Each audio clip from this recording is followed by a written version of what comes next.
I say our authorities, those setting the direction of travel for our society, have no regard for children. None whatever. In the present circumstances, that's absolutely the least of it, at least as far as I'm concerned. I'm being deliberately careful with my choice of words for obvious reasons. That our authorities don't care, that they place no value on the lives of individual children is, I say again, in my opinion, the least of it. It's been plain to see for decades or longer this disregard for human life, family life, children's lives. And as far as I'm concerned, it's the ultimate expression of the reality of the anti-human, anti-life agenda that threatens every aspect of our society. So-called conspiracy theorists refer more and more to death cults, to Satanism, and I for one no longer doubt them. It has not been natural or organic, this diminishing of the value of life and of children's lives. I say that on the contrary, it has been deliberate and calculated. Right now, there's appropriate rage about the revelations of child rape in English towns on a horrific scale over many decades and carried out by gangs of predominantly Pakistani men. The rage and revulsion and demands for justice and retribution are right and proper. That the authorities, steered by governments of whatever political persuasion, turned blind eyes at best, or worse by far, covered up the horror, is no longer even denied. But among the most important questions in relation to the apparent bursting of the dam that held back the truth for so long is, why now? Why is this particular meat being thrown to the pack now, after all this time? I say the answer must lead to the realisation, however hard and uncomfortable, that there is a real and dreadful darkness at the heart of things.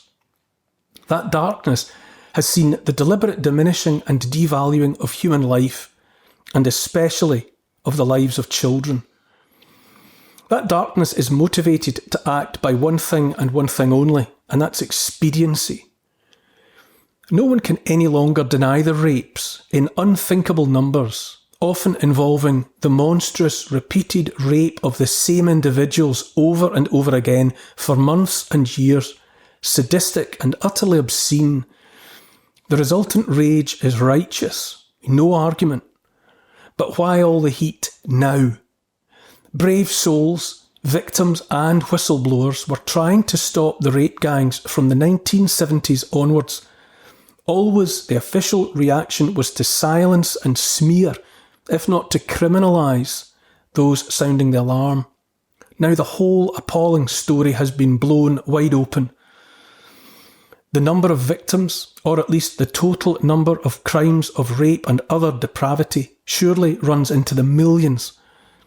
There have been calls for more inquiries into how and why and by whom, and so far the response from Keir Starmer's Labour government has been to say no to any more of that.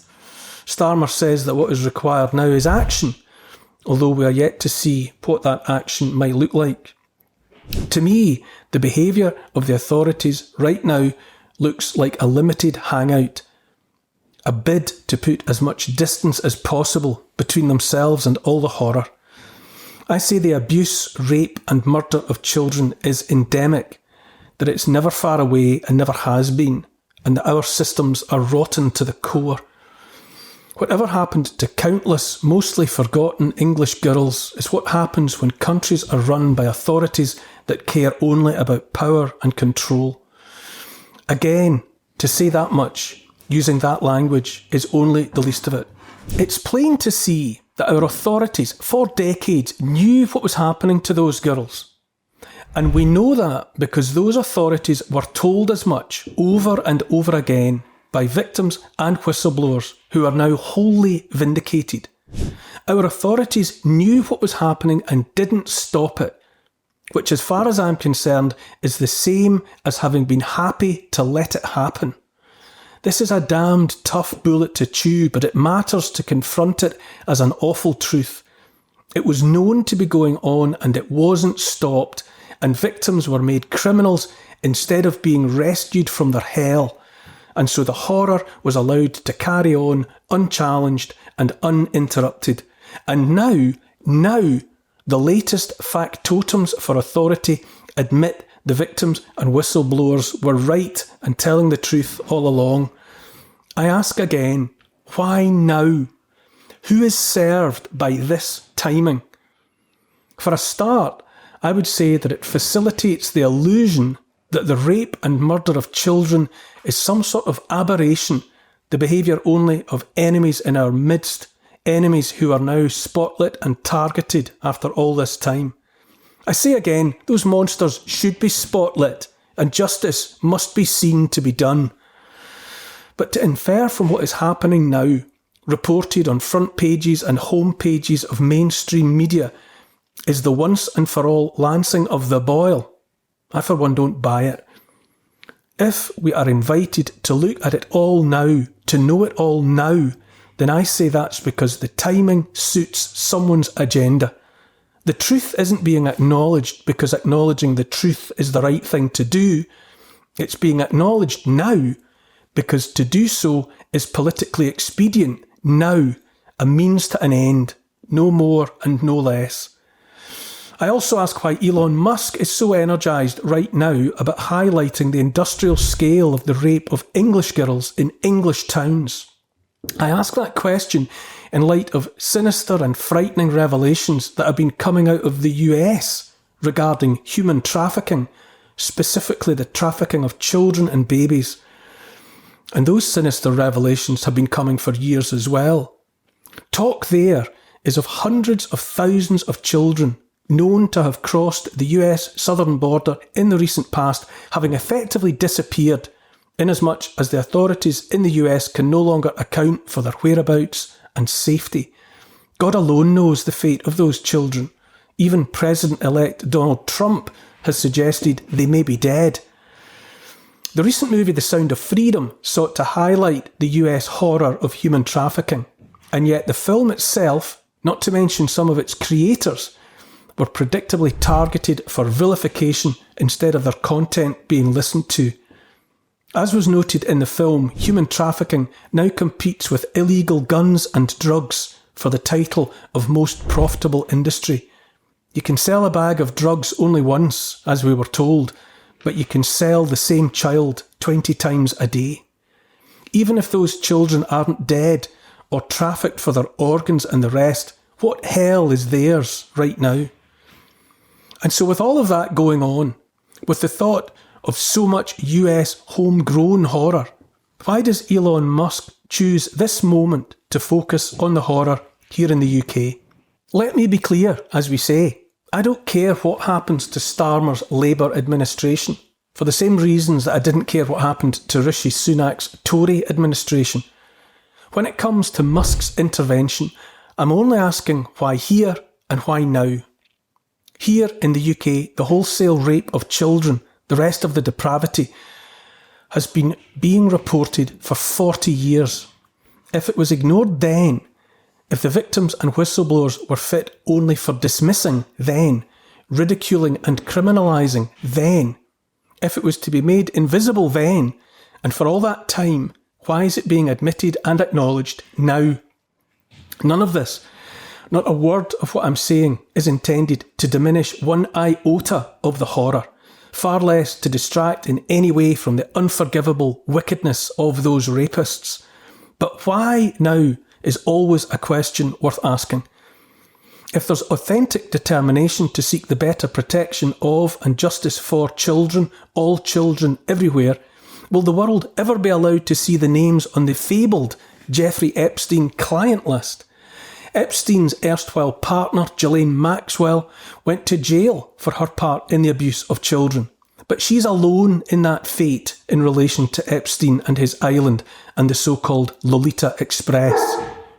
Whoever else was taking trips on that jet plane, whoever else was making use of underage girls, which is to say children, which is to say raping them on that island, I don't think it was predominantly men of Pakistani origin. Why are the powerful, the authorities interested in some monsters, but not all? If the monsters are billionaires with Rolexes and Savile Row suits, funding politicians behind the scenes, do they get a free ride? Society is headed in one direction and one direction only. You might just as well say it's to hell in a handcart. But to be more specific, we're being herded into digital slavery, back into feudalism. This may sound out of context, but it's the whole point, because everything we're being fed right now is to keep us distracted from the cage. Democracy is an illusion, loss of freedom and rights a certainty.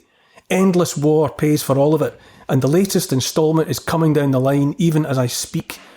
Once again, and as always, we're being manipulated, our worst fears played upon.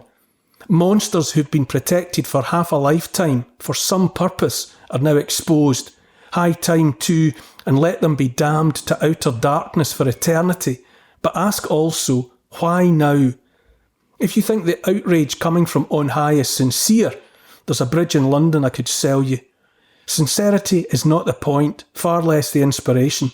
The point is that the exposure of the monsters suits someone now. There's blood in the water right enough, but it's the blood of expendable monsters whose time has come. In the US, will the general population shortly be frightened by the thought ISIS is already moving in their midst, and that the solution to the uncontrolled immigration that brought them is digital ID? War is peace, and so Iran is lined up as the next target. When will we stop falling for the manipulation? In this reality, ordinary lives don't matter a damn, and the lives of children matter least of all. In this reality, the powerful can and will do whatever they want to anyone they want. And again, I say that's the least of it. In our society, children are sexualised practically from the cradle onwards. Children bear the brunt of every horror, rape, as well as every other. By all means, round up the child rapists and demand justice.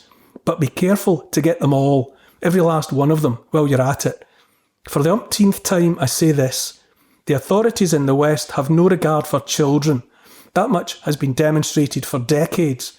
As well as rooting out the rapists, we have to confront the anti-life, anti-family, anti-human mindset that permits and drives the whole sordid lot of it.